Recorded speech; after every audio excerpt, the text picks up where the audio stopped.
Hello mga kahenyo, bali makikita po natin ang paglabas ng isang napakalaking ahas na kung tawagin ay sawa na galing po siya sa elementary ng Zamora. Dito lang po yan sa may Pandacan, Manila. Bali ang nakakita nga po niya ay isang nakabike at inireport po siya sa amin habang naka-duty kami sa barangay. At hindi pa nga po kami naniniwala, pero nang nakita po namin sa kanyang video ay agad po namin itong pinuntahan at talaga nagulat kami at napakalaki nga po pala ng ahas na ito. Bali nagtago nga po siya sa ilalim ng isang ice creaman dito sa may tapat ng elementary school dito sa may Zamora. Yan, kung nakikita ninyo na pinaghahandaan na po kung paano hulihin ang napakalaking ahas na ito. At nakaredy na nga po yung mga kapulisan dyan at talagang iniilawan na nila. At nakaredy na rin po dyan ang isang huhuli dito sa ahas na ito. At sisiluin po ang kanyang ulo para po ay hindi mamatay at mahuli ng buhay ang ahas na ito at nang may turnover po sa Manila Zoo or sa kung saan man pwedeng i-turnover. Bali naghahanda na nga po sila ng kanilang planong gagawin kung paano nila sisiluin ang sawa na ito. Kaya iniiangat na po nila yung ice creaman at inire-ready na nila yung kanilang pansilo para at least ay mahuli ng buhay ang ahas na ito at hindi masaktan at hindi rin mapatay at para hulihin ng buhay at ilagay sa lalagyan na sako. Ayan, nagre-ready na nga po sila dyan. Medyo inaangat na nila at katulong po ang ating mga kapulisan sa pag-angat ng ice cream na ito.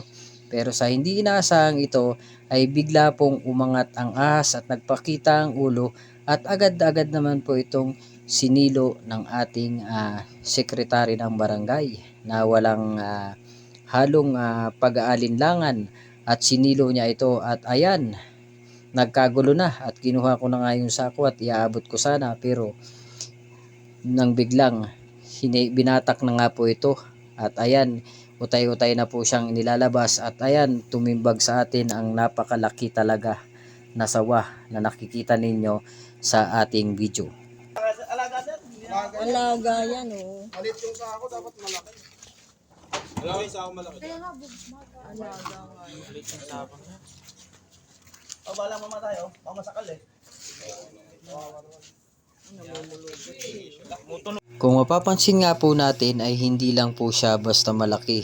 Talaga namang kung susukatin natin ay talagang napakahaba rin po ng ahas na ito. Kaya mapapatanong po tayo kung bakit lumabas ang ahas na ito at ano po ang pakay niya at bakit siya lumabas doon sa may elementary ng Zamora. Kung doon ba talaga po siya nanggaling sa loob or doon sa gilid ng eskwelahan. Pero kung nakikita naman natin doon talaga doon sa unang video, nakitang-kita naman po talaga natin ang paglabas niya ay galing doon sa loob ng eskwelahan.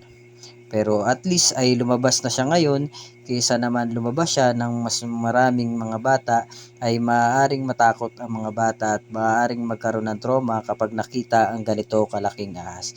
Kaya nagpapasalamat pa rin kami na kahit papaano ay lumabas na ang ahas na ito na sa oras ng aming naka-duty ay at least ay nahuli na itong ahas na napakalaking ito. Bali hindi pa nga siya matanggal sa pagkakasilo dahil wala pang halos lalagyan na lalagyan dahil nag-aalanganin sila dun sa sako na lalagyan. Kaya ang ginawa dito ni sir ay tinakpan niya muna ito ng isang Wilkins na malaki at dun muna ilalagay ito bago ililipat sa sako.